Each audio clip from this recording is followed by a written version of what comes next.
Have you ever been in a conversation where you didn't say a word, yet you felt like you lost the battle? Someone asks you a simple question, you answer it, and suddenly you're the bad guy. You're defending yourself against a crime you didn't commit. Why does that happen? Because some battles are lost the moment you speak. Welcome to INVICTUS X.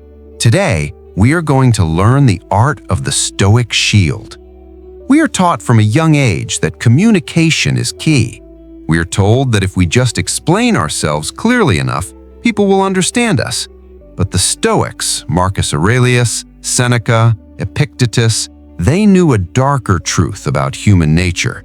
They understood that words are not always tools for connection. Often, they are weapons for control. There's a profound difference between silence that comes from fear and silence that comes from power. The former is submission, the latter is a fortress. Today, I want to walk you through 5 specific questions that are actually traps. These are questions designed to steal your peace, and the only way to win is to refuse to play the game. The first trap. Why are you so nervous? Let me tell you a story about a man named Julian. Julian was a senior architect, and he was preparing to present a massive project to his firm. He was prepared, he was ready. Minutes before the meeting began, a rival colleague named Mark leaned over, patted him on the shoulder, and asked, loud enough for the board to hear, "Hey Julian, you're shaking. Why are you so nervous?"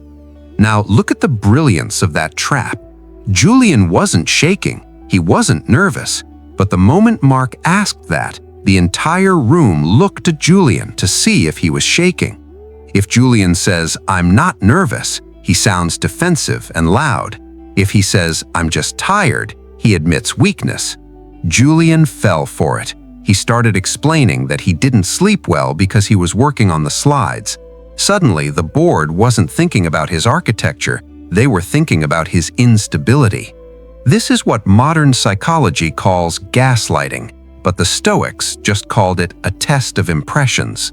When someone asks, "Why are you so nervous?" or "Why are you angry?" they are trying to dictate your reality. They want to paint a picture of you as emotional so they can appear rational. Here is where we apply the INVICTUS X mindset. You must realize that you do not need to prove your calmness to anyone. Your emotional state is your property. When you start explaining your feelings to someone who is baiting you, you are essentially handing them the remote control to your brain. Next time this happens, don't explain, don't defend. Pause, look them in the eye with absolute neutrality. You can simply say, "I'm fine," and immediately pivot back to the work. Or better yet, utilize the power of silence. A 3-second stare is often louder than a 3-minute explanation. It signals, "I see what you are doing, and it isn't working." The second trap. Don't you trust me? This is the sword used to cut through your boundaries. I recall a time in my own life, years ago, when a friend asked to borrow a significant amount of money for a guaranteed business investment. I loved this friend, but I knew business. I asked to see the business plan and asked for a contract. His face dropped. He looked wounded. He whispered, "Man, we've known each other for 10 years. Don't you trust me?" In that moment, I felt a heavy weight in my chest. Guilt. I almost caved. I almost wrote the check just to stop feeling like a bad friend. But I stopped myself. I realized that he was conflating 2 different things, character and competence. I trusted his character. I didn't trust his competence in a field he knew nothing about. Seneca warned us that trust should not be blind. The wise man trusts, but he also observes. When someone uses the "don't you trust me" line, they are usually trying to bypass your logic by appealing to your emotion. It is a manipulation tactic to make you feel that having boundaries is an act of betrayal. Here is the truth. A person who is trustworthy never fears verification. If a bank asks for your ID, you don't scream, "Don't you trust me?" You show the ID because that is the protocol. How do you answer this? You separate the emotion from the request. You say, "It is not about trust, it is about clarity. I value our friendship too much to let a misunderstanding ruin it. Let's put it in writing." If they get angry at that, you have your answer. Their anger is proof that your hesitation was justified. The third trap. What are you hiding? We live in the age of oversharing. If you don't post your breakfast, did you even eat? If you don't post your partner, are you even in love?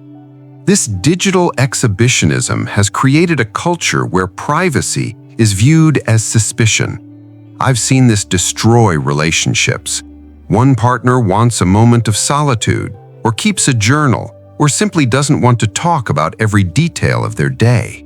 The insecurity of the other person manifests as an accusation. Why are you so quiet? What are you hiding? The manipulator wants to break down your walls. They view your individuality as a threat to their control. They want to colonize your mind. Seneca said, "He who seeks wisdom should not justify himself to fools." When you rush to show your phone, or you rush to spill your secrets just to prove you are innocent, you lose your dignity. You are accepting the role of the accused. Privacy is not secrecy. Privacy is the right to have an internal world that belongs only to you. You are not a public square. You are a private garden. If someone asks what you are hiding, do not list your reasons. Do not apologize for your silence. Turn the mirror around. Ask them, why do you assume silence means deception? Usually, the person accusing you of hiding something is projecting their own deceit or their own profound insecurity.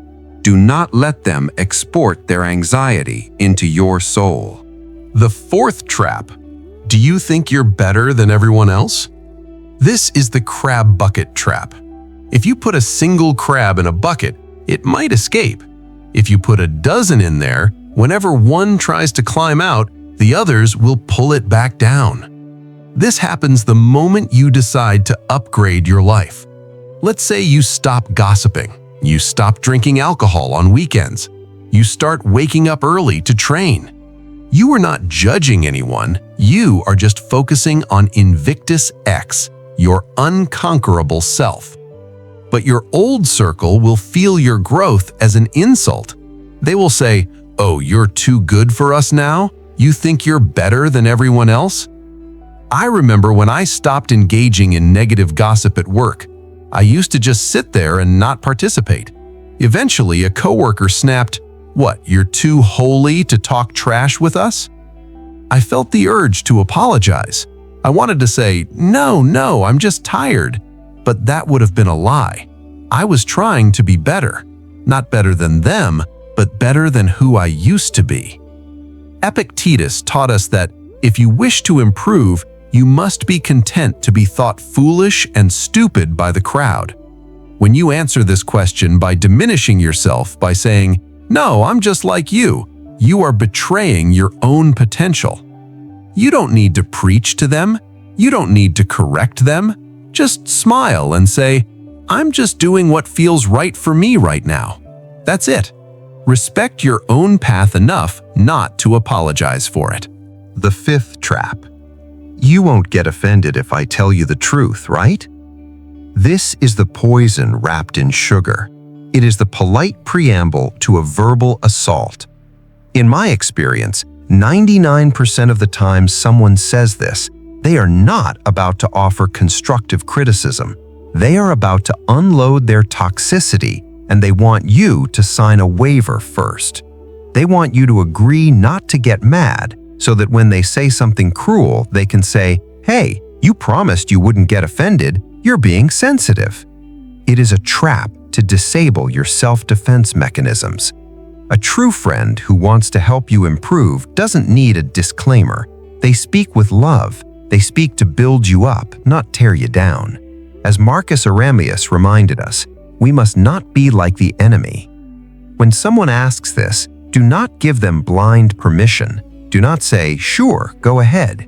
Instead, set the condition. Say, if it is helpful and kind, I want to hear it. If it is just to be hurtful, I'd rather not.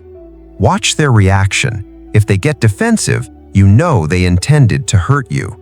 You have just stopped the arrow before it left the bow. You are under no obligation to be the garbage dump for someone else's negativity.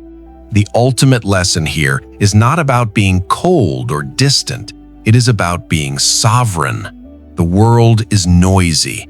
Everyone wants a piece of your attention. Everyone wants you to validate their worldview. But INVICTUS X is about realizing that your peace is too expensive to squander on cheap questions. You have the power to step back.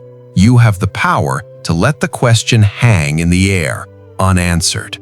Remember, you do not win by having the last word. You win by engaging only in battles that matter. If you found value in this, if you are ready to reclaim your mental territory, I have a small challenge for you. In the comments below, tell me, which of these 5 questions do you hear the most, and how will you handle it next time? Let's build a community of wisdom down there. Share this video with someone who needs a shield today. Keep building your inner fortress. Stay strong, stay stoic. I'll see you in the next one. This is INVICTUS X.